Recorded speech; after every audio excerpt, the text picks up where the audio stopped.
नमस्कार, आप देख रहे हैं ग्रैंड न्यूज नेटवर्क और मैं हूं आप सभी के साथ आयुषी। अब मेरे साथ देखिए न्यायधानी सहित प्रदेश भर से जुड़ी हुई तमाम खबरों का सिलसिला शुरू करें उससे पहले एक नजर सुर्खियों पर।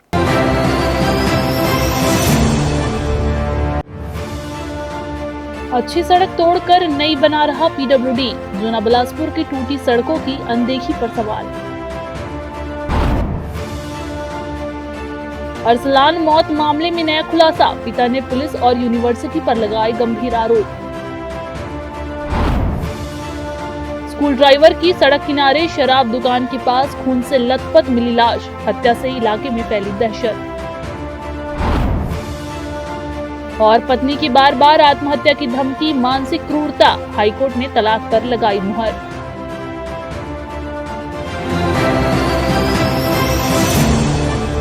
तो ये थी आज की सुर्खियां और अब खबरें विस्तार से।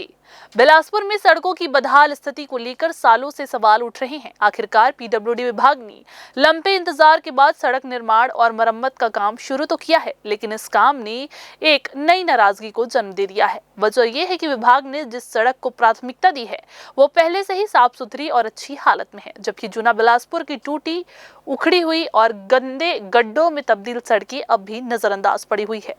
गांधी चौक से आगे लगभग 1.5 किलोमीटर की सड़क को तोड़कर नया निर्माण किया जा रहा है।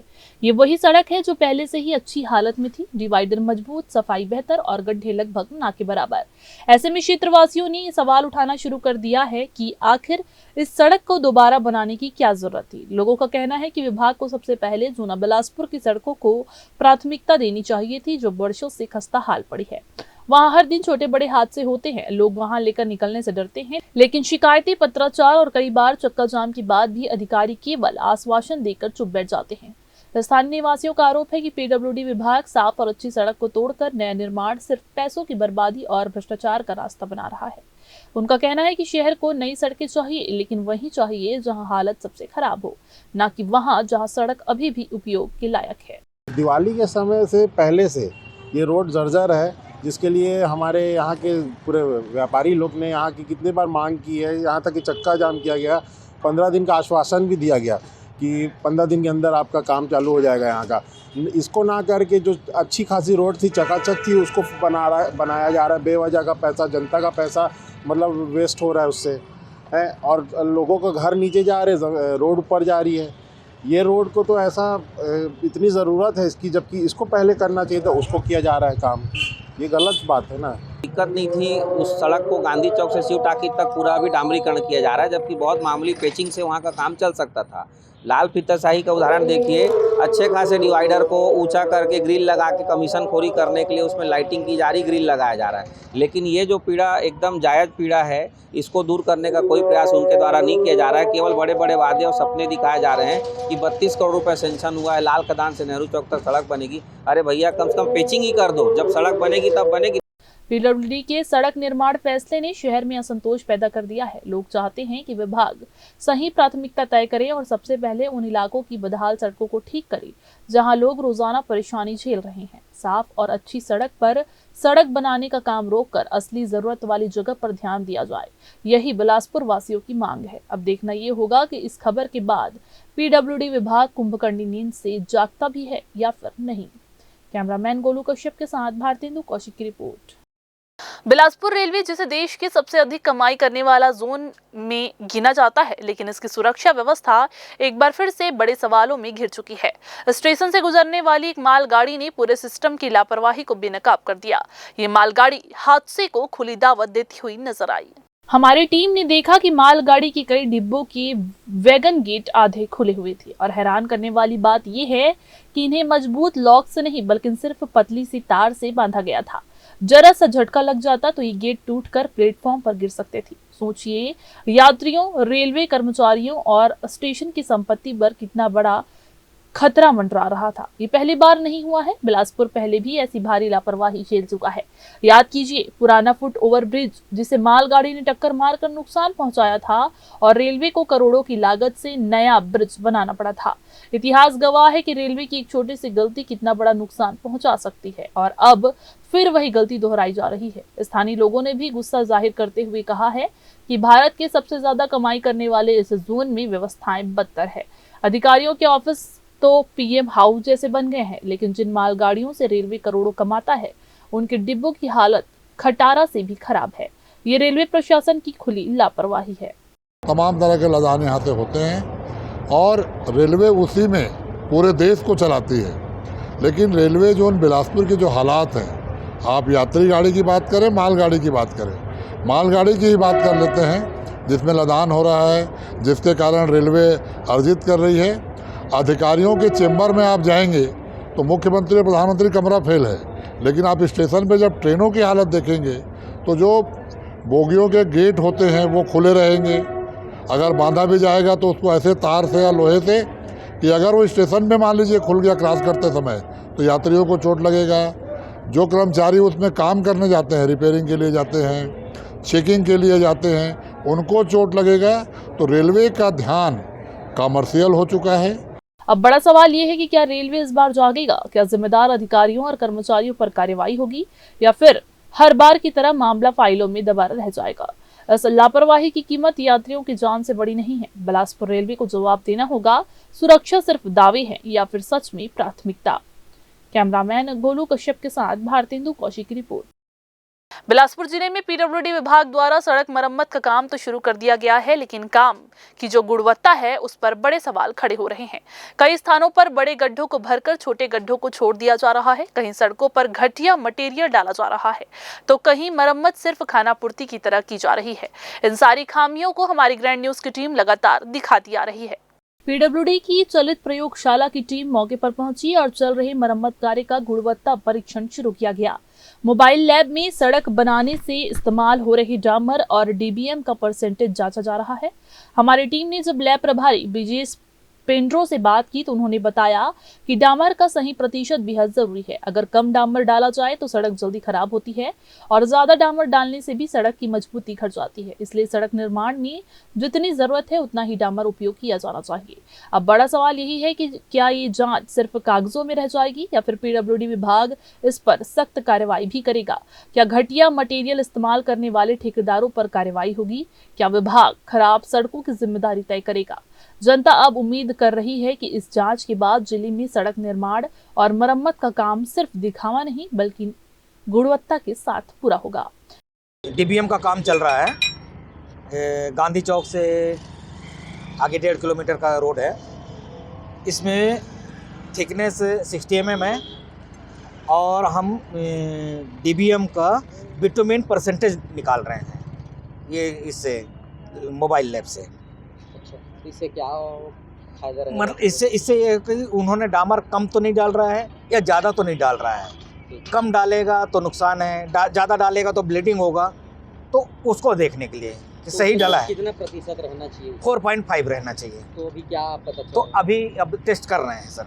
टेस्ट में जो भी रिजल्ट आता है देख लेंगे। दिनों के बाद पीडब्ल्यूडी विभाग ने आखिर रोड मरम्मत का कार्य शुरू किया है और जिसकी खबर हमारे ग्रैंड न्यूज के द्वारा प्रमुखता से दिखाए जाने पर हम लोग हमेशा भ्रष्टाचार हो रहे हैं। पीडब्ल्यूडी विभाग के ठेकेदारों के द्वारा बड़े गड्ढों को छोड़कर छोटे गड्ढों को छोड़कर केवल बड़े गड्ढों को पाटा जा रहा है। इस प्रकार के ही भ्रष्टाचार का कार्य किया जा रहा है, जिसको संज्ञान में लेकर के आज प्रयोगशाला की टीम ने भी जो रोड मरम्मत का कार्य चल रहा है उसका सर्वे के लिए पहुँचे हुए हैं। यहाँ पर हम लोग देख रहे हैं और सभी जो भी रोड बन रहे हैं उसके क्वांटिटी को टेस्ट कर रहे हैं और उनसे हमारी टीम के द्वारा जब बात की गई तो उनके द्वारा बोला गया है कि जो भी अगर इसमें क्वांटिटी में अगर कुछ कमी पाई जाती है या जो क्वांटिटी में रोड बनाना है उस क्वांटिटी में रोड नहीं बनाया जाता तो उस पर कार्रवाई की जाएगा करके उनका लैब पर भी काम चल रहा है।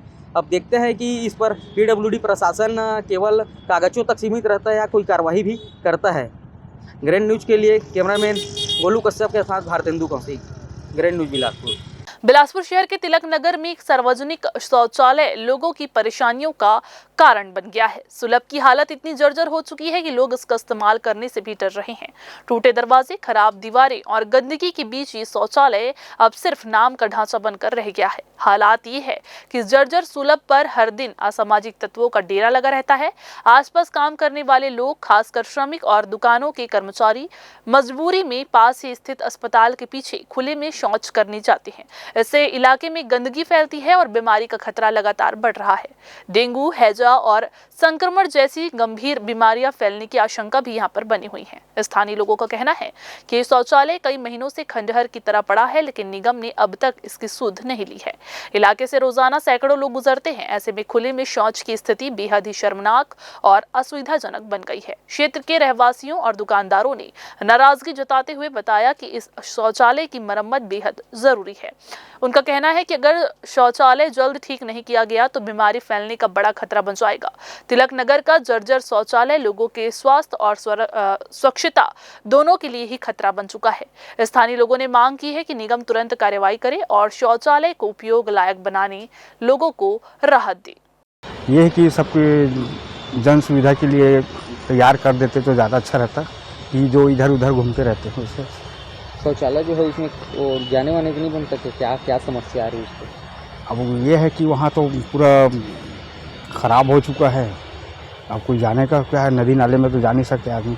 फिलहाल वक्त हो चला है छोटा सा ब्रेक लेने का। ब्रेक के बाद जारी रहेंगी खबरें, आप बने रहिए ग्रैंड न्यूज के साथ।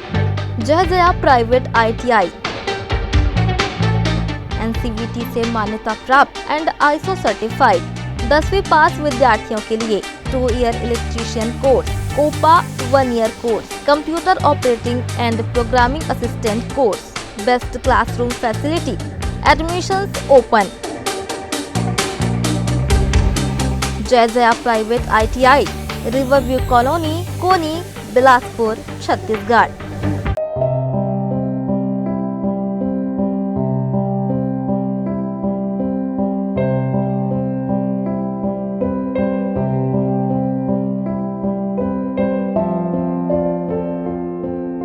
ब्रेक के बाद आप सभी का स्वागत है।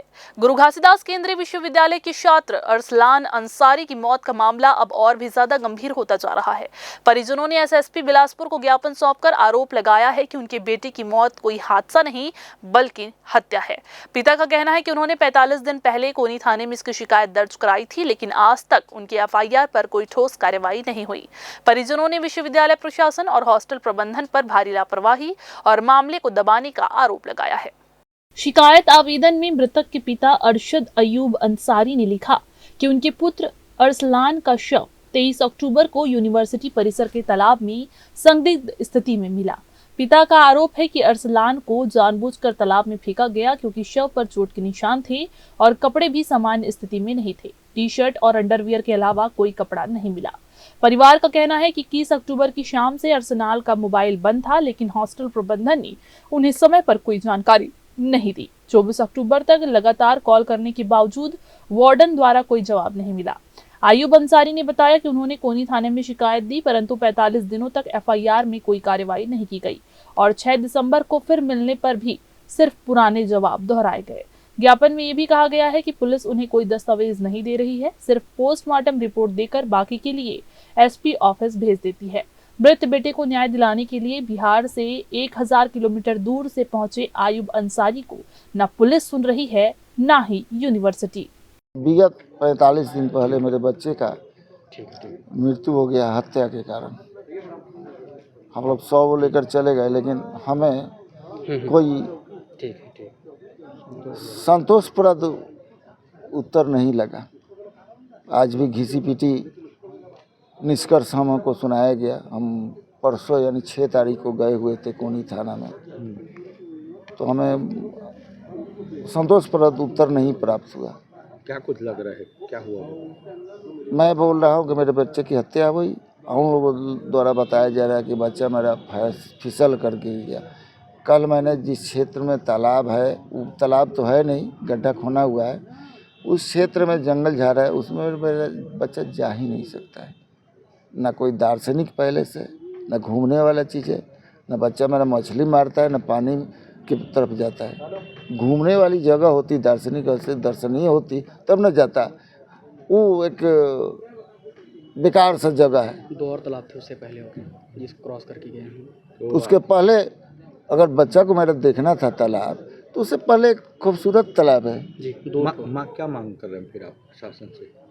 न्याय हो, मेरे बच्चे के केस को सुलझाया जाए, उसको उचित न्याय दिलाया जाए। हमें संदेह नहीं, पूरा यकीन है कि विश्वविद्यालय प्रबंधन इसीलिए इसको दबाना चाह रही है कि वहाँ जो गड्ढे हुए हैं वहाँ से मिट्टी और मुरुम निकालने का काम विश्वविद्यालय प्रबंधन कर रही है। और वो कोई तालाब नहीं था, उसको तालाब का रूप दिया जा रहा है, पर वो गड्ढे थे जो इनकी लापरवाही थी, जिसके कारण एक होनहार बच्चे की जान चली गई है। और इसीलिए प्रबंधन इसको दबाना छुपाना चाह रहा है और वो इससे भागने का प्रयास कर रहे हैं।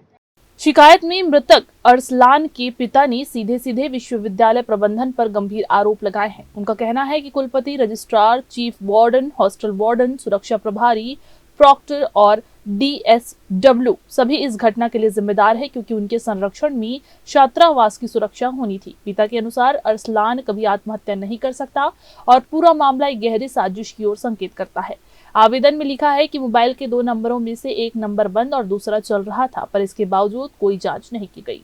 परिवार का आरोप है कि विश्वविद्यालय ने न मदद की, न जानकारी दी और न ही सुरक्षा में हुई चूक की जिम्मेदारी ली।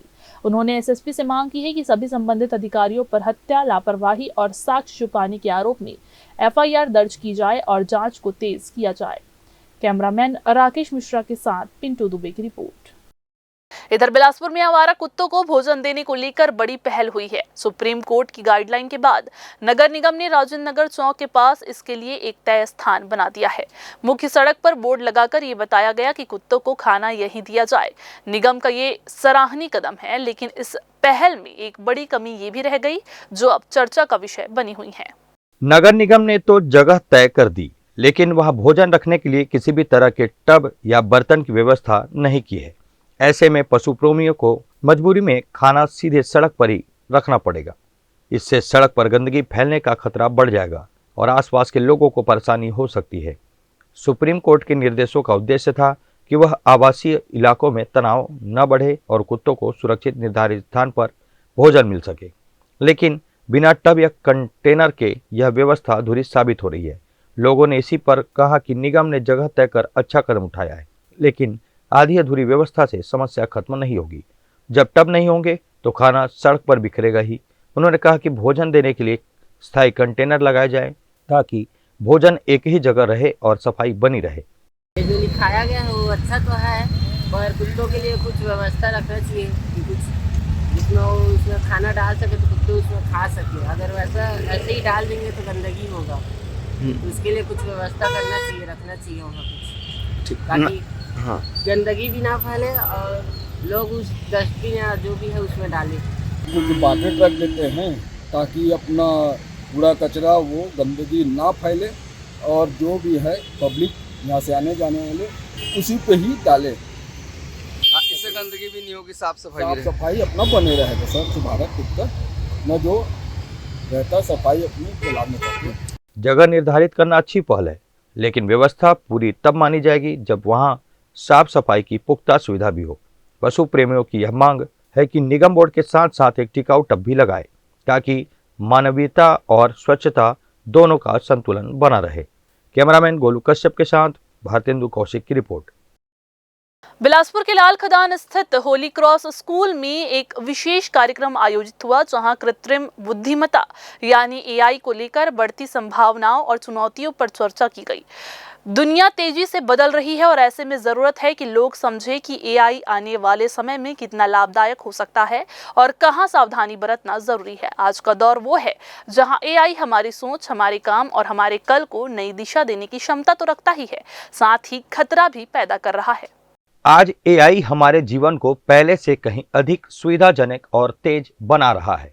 डॉक्टरों को बीमारियों की पहचान में मदद मिल रही है, किसानों को मौसम की सही जानकारी मिल रही है और छात्र छात्राएं नई नई सीखने की तकनीकों का अनुभव कर रहे हैं। दफ्तरों में काम आसान हुआ है और समय की बचत भी। कई पत्रकार अब ChatGPT जैसे टूल का इस्तेमाल कर खबरें तैयार करने में लगे हैं।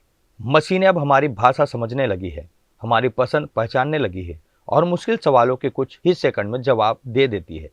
आने वाले समय में AI मानव का सहयात्री बनकर न सिर्फ जानकारी देगा बल्कि हमारी रचनात्मकता और विकास को भी नई उड़ान देगा। लेकिन तकनीक के साथ चुनौती भी तेजी से बढ़ रही है। अगर हर सवाल का जवाब लोग सिर्फ AI से लेने लगे तो इंसानी सोचने समझने की क्षमता प्रभावित हो सकती है। नौकरी, सुरक्षा और निजी डेटा जैसे मुद्दे गंभीर चिंता पैदा करते हैं। गलत हाथों में AI का इस्तेमाल नुकसान पहुंचाने की ताकत रखता है। डॉक्टर CV रमन विश्वविद्यालय कुल सचिव अरविंद कुमार तिवारी ने कहा कि AI तभी मददगार है जब इसका उपयोग रचनात्मकता बढ़ाने के लिए किया जाए। उन्होंने साफ कहा कि एआई कभी भी मानव मस्तिष्क को रिप्लेस नहीं कर सकता, लेकिन अगर इस पर निर्भरता बढ़ी तो यह बेहद हानिकारक प्रभाव भी छोड़ सकता है। देखिए, जब से विज्ञान आया है तब से यही डिबेट रहा है कि वो हमको रिप्लेस कर देगा, परंतु ये धरती ऐसी है कि यहाँ पर मानव मस्तिष्क को रिप्लेस नहीं किया जा सकता। एआई भी उनमें से एक है। ये नया विज्ञान है और ये जो विज्ञान है वो आपके माइंड को और क्रिएटिव बनाएगा और शायद जो स्पेस पहले नहीं था, चाहे वो रीडिंग को लेकर के हो, चाहे वो पेंटिंग या आर्ट्स को लेकर के हो, उन नए स्पेस को वो अवेलेबल कराएगा। पर सवाल ये है कि हम इसको ले कैसे रहेंगे। अगर हम इस पर डिपेंड हुए तब तो हम नुकसान में रहेंगे, पर अगर हमने इसको अपने क्रिएटिव टूल्स के रूप में यूज़ किया तो शायद हम बेहतर क्रिएटर बन पाएंगे और एक नया समाज जाएगा। निश्चित रूप से होली क्रॉस स्कूल का ये प्रयास सराहनीय है। अंतर्राष्ट्रीय खिलाड़ी और 13 मेडल विजेता रोहन शाह ने कहा कि हर बच्चे में प्रतिभा होती है और माता पिता व स्कूल की भूमिका उसे पहचानने में अहम है। उन्होंने कहा कि एआई इंसान को बेहतर भी बना सकता है और जीवन को बर्बाद भी। यह इस बात पर निर्भर करता है कि इसका उपयोग कैसे किया जा रहा है। वहीं सिस्टर क्लेरिटा डिमेलो ने बताया कि आने वाले समय में एआई का होने वाला है, इसलिए समाज को यह समझना होगा कि यह तकनीकी कहाँ फ़ायदा पहुँचाएगी और कहाँ खतरा पैदा कर सकती है। इसी सोच के साथ यह कार्यक्रम आयोजित किया गया ताकि लोग एआई का जिम्मेदारी और समझदारी से उपयोग कर सकें। यहाँ एक एनुअल फंक्शन हो रही है जहाँ पे बच्चों को एक एआई के ऊपर आज बात कर रहे हैं, क्योंकि एक एआई हर साल एक नया टेक्नोलॉजी इंट्रोड्यूस होता है। अभी जो ट्रेंडिंग है एआई है, इसका उपयोग सही तरीके से यूज़ भी किया जा सकता है। वही आज मैसेज स्कूल से आ रहा है कि इसका दुरुपयोग कैसे होता है और इसका उपयोग कैसे तरीके से किया जा सकता है। और मैं लोगों को वही मैसेज देना चाहूँगा, आज मैं बच्चों को भी वही मैसेज देने आया हूँ कि लाइफ में हर एक व्यक्ति चैंपियन होता है और अपने आप को निखारना आना चाहिए। आज जितने भी पेरेंट्स हैं उनको एक संदेश देने आया हूँ मैं कि हर एक बच्चे में टैलेंट होती है, उस टैलेंट को खोजें, उनको आगे बढ़ाने की कोशिश करें, स्किल्स में डेवलप करने की कोशिश करें, बच्चा सक्सेसफुल जरूर होगा। 2 साल में एक बार हम लोग करते हैं, ये बच्चों का टैलेंट और एबिलिटीज़ को दर्शाते हैं और उन लोग का क्रिएटिविटी को। और अभी इस बार हम लोगों ने आर्टिफिशियल इंटेलिजेंस का एक i4 या 2K25 का हम लोगों ने थीम लिया है। उसके एक ही आजकल के ज़माने में आर्टिफिशियल इंटेलिजेंस के बारे में बहुत बोला जा रहा है, उसका मेरिट्स और डीमेरिट्स भी हैं। तो इस मामले को इसको देखकर हम लोगों ने एक i4 का थीम लिए हैं और बच्चों ने पेरेंट्स लोगों को बहुत ही शानदार रूप से अवेयरनेस लाया है साइबर क्राइम का और मोबाइल यूज़ का। होली क्रॉस स्कूल लाल खदान का यह कार्यक्रम देर रात तक चला, जिसमें बड़ी संख्या में पालक, स्कूल प्रबंधन के अलावा आमंत्रित अतिथिगण मौजूद रहे। कैमरामैन राकेश मिश्रा के साथ पिंटू दुबे की रिपोर्ट।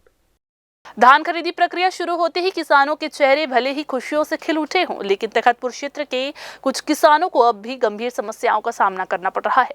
सबसे बड़ी शिकायत ग्राम पंचायत नगोई के धान खरीदी केंद्र से सामने आई, जहां टोकन वितरण में भारी अनियमितता का आरोप लगा है। किसान दिनेश कुमार साहू का कहना है कि ऑनलाइन टोकन नहीं कट रहा है और केंद्र में मनपसंद व्यक्तियों को प्राथमिकता देते हुए पहले टोकन जारी किए जा रहे हैं। इससे आम किसानों को घंटों लाइन में लगने के बावजूद खाली हाथ लौटना पड़ रहा है। किसानों ने ये भी बताया कि शासन द्वारा जारी टोल फ्री नंबर पर शिकायत दर्ज कराने की कोशिश की गई, लेकिन कॉल लग ही नहीं रहा है। मामले की गंभीरता को देखते हुए हमारे संवाददाता विनय करिहार ने फूड इंस्पेक्टर से बात की। उन्होंने कहा कि किसानों की हर शिकायत को गंभीरता से लिया जाएगा और मैं स्वयं संबंधित धान खरीदी केंद्र जाकर समस्या का पता कर समाधान सुनिश्चित करूंगा। किसानों को जल्द राहत मिलने की उम्मीद फिलहाल की जा रही है। ऑनलाइन टोकन नहीं कर पाते और बाद ऑफलाइन जैसे इनका मतलब सोसाइटी वाला मन 30% दिए हैं, तो जो सूची तैयार करे हैं किसान मन के, तो सूची से हट के भी मतलब टोकन काट रहे हैं। कई एक किसान के जन अपन संबंधित आदमी के मतलब 150 कुंटल काट दी ऑफलाइन में। अब हम सूची में नाम दिए तो हमारा नाम मतलब सूची की क्रम बार से मतलब नाम मतलब टोकन कटना चाहिए।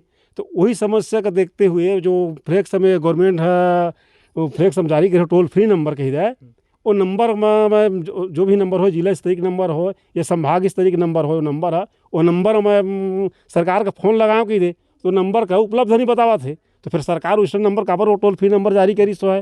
फिर से वक्त हो चला है एक छोटा सा ब्रेक लेने का। ब्रेक के बाद जारी रहेंगी खबरें, आप बने रहिए ग्रैंड न्यूज़ के साथ। जय जया प्राइवेट ITI NCVT से मान्यता प्राप्त एंड ISO सर्टिफाइड 10वीं पास विद्यार्थियों के लिए 2 year electrician course, COPA 1 year course, computer operating and programming assistant course, best classroom facility, admissions open. Jai Jaya private ITI, Riverview Colony, Koni, Bilaspur, Chhattisgarh.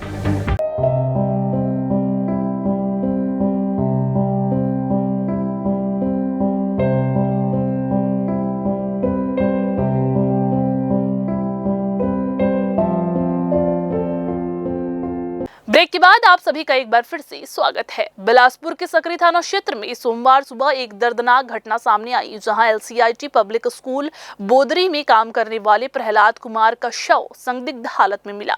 मिली जानकारी के अनुसार प्रहलाद सोन लहरसी का रहने वाला है, जिसका शव शराब दुकान से करीब 50 मीटर दूर सड़क किनारे खून से लथपथ पाया गया। उनके गले में स्कूल का ID कार्ड लगा हुआ था, जिससे उनकी पहचान हो पाई।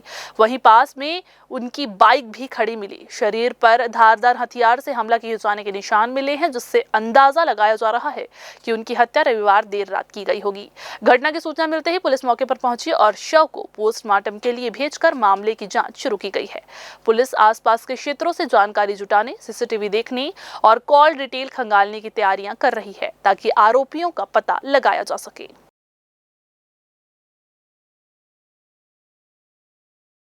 सकरी थाना क्षेत्र में वहाँ पे शराब दुकान के पास में एक व्यक्ति की बॉडी मिलने की सूचना पुलिस को मिली थी। पुलिस की टीम वहाँ पहुँची तो वहाँ पे मोटरसाइकिल से और के पास में ही वहीं पे एक व्यक्ति जो है गिरा हुआ मिला रोड के किनारे। उसमें प्रहलाद साहनी के रूप में उसकी पहचान हुई, जो कि बस का चालक है। और FSL की टीम और सभी जो है डॉग स्क्वाड वगैरह वहाँ पे गए थे और मर्ग पंचनामा करके उसका PM करवाया गया है। मृत्यु के कारणों का पता नहीं चल पाया है, विभिन्न कारण हो सकते हैं, संभवतः एक्सीडेंट्स के थ्रू भी एक्सीडेंट के कारण भी उसकी मृत्यु हो सकती है। मृत्यु के कारण का जैसे ही पता लगता है आगे कार्रवाई की जाएगी। बिलासपुर पुलिस ने एक नाबालिग के साथ दुष्कर्म और ब्लैकमेलिंग के मामले में त्वरित कार्रवाई करते हुए आरोपी को कुछ ही घंटों में गिरफ्तार कर लिया है। आरोपी से पूछताछ के बाद न्यायिक रिमांड पर उसे जेल भेज दिया गया। पूरा मामला सिविल लाइन थाना क्षेत्र का है, जहां नाबालिग पीड़िता ने रिपोर्ट दर्ज कराई थी कि मिनी बस्ती का रहने वाला आरोपी राजबीर दास उर्फ राज मानिकपुरी ने बिना सहमति की वीडियो बनाया और बाद में इसी दबाव में अक्टूबर 2025 में दुष्कर्म की घटनाओं को अंजाम दिया। पीड़िता ने यह भी बताया कि आरोपी लगातार वीडियो वायरल करने की धमकी देकर उसे प्रताड़ित कर रहा था।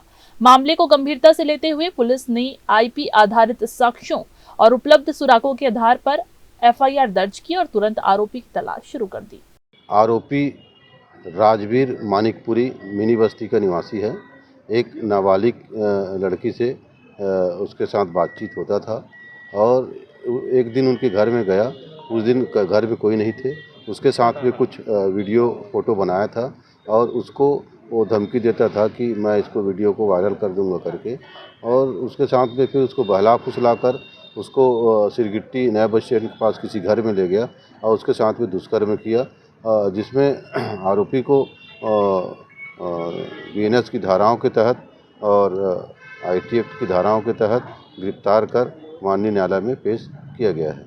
शिकायत दर्ज होने के कुछ ही घंटों में पुलिस ने आरोपी को हिरासत में लेकर उसे पूछताछ की, जहां आरोपी ने अपना जुर्म स्वीकार किया।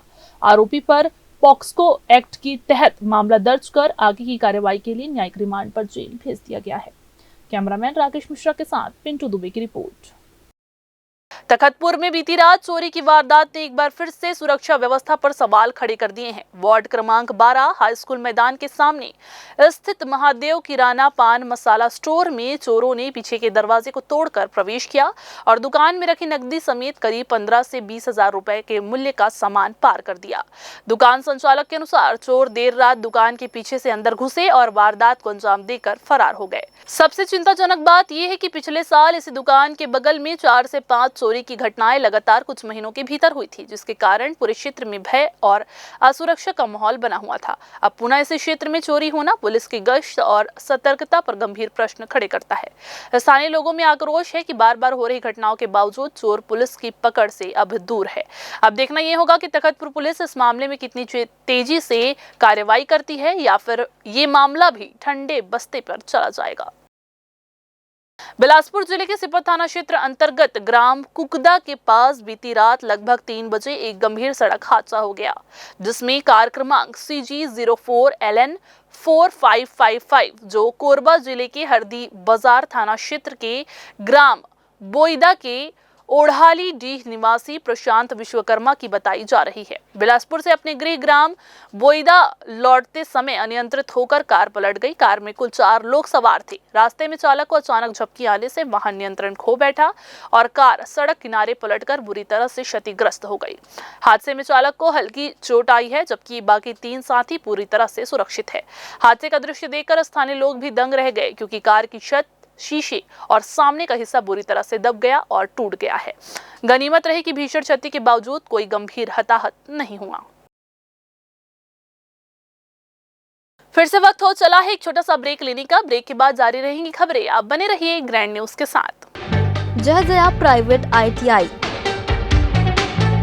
NCVT से मान्यता प्राप्त एंड ISO सर्टिफाइड 10वीं पास विद्यार्थियों के लिए 2 year electrician course, COPA 1 year course, computer operating and programming assistant course, best classroom facility, admissions open. Jai Jaya private ITI, Riverview Colony, Koni, Bilaspur, Chhattisgarh.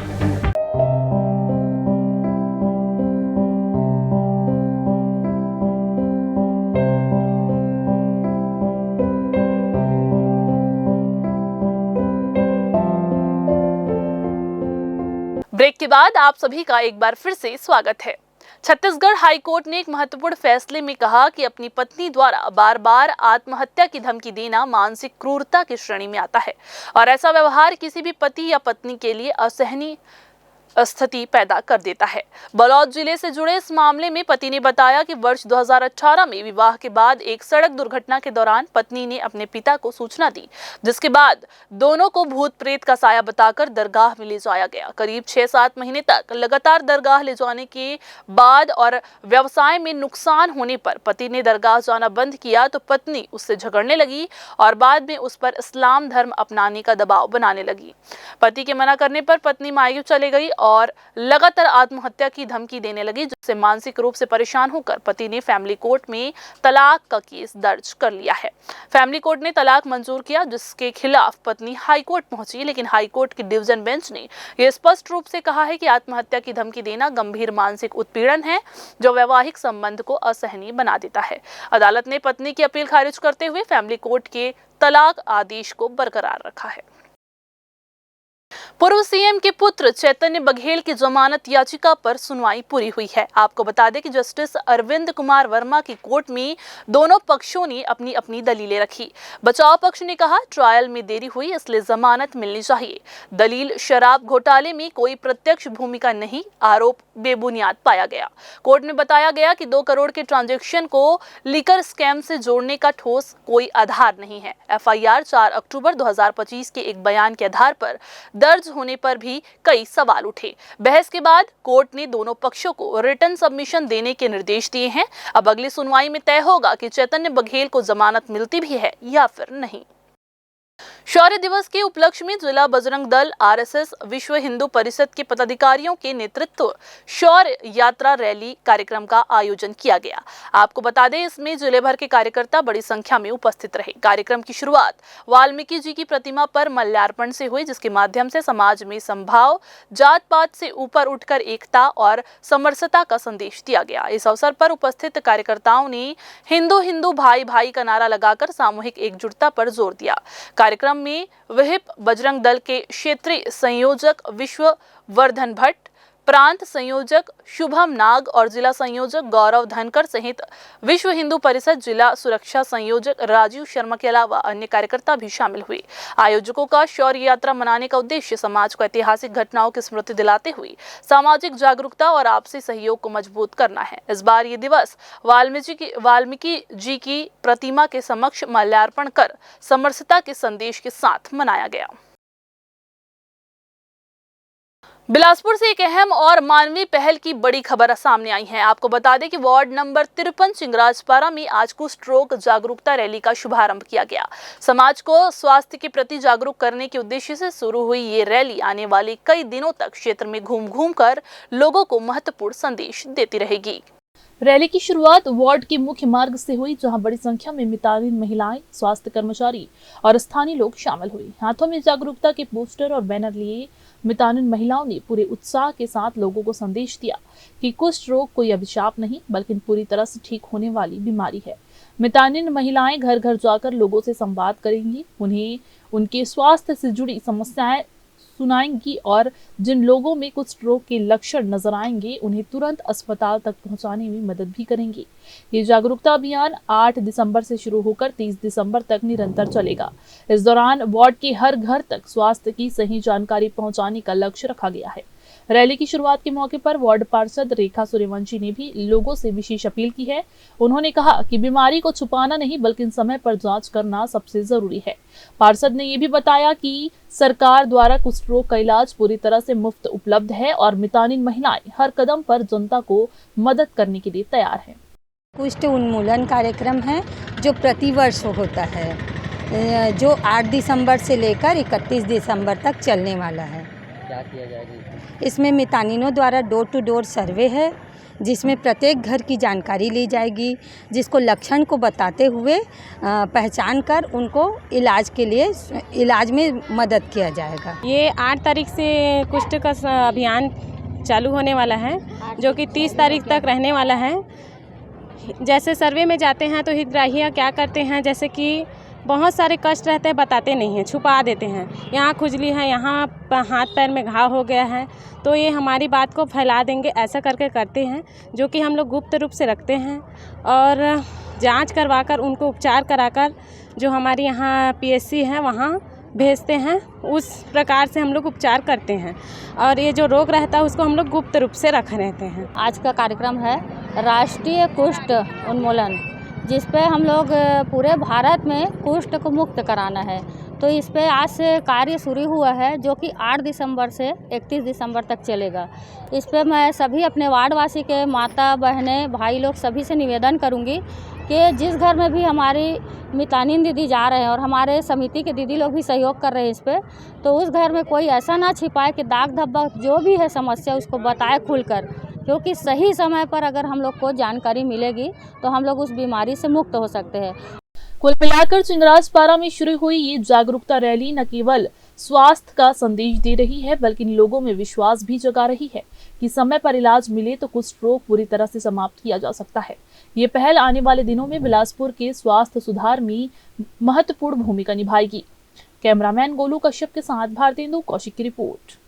तो ये थी आज की बुलेटिन की तमाम खबरें। अगली बुलेटिन में फिर होगी आपसे मुलाकात। तब तक के लिए पूरी टीम के साथ मुझे दीजिए इजाजत। नमस्कार।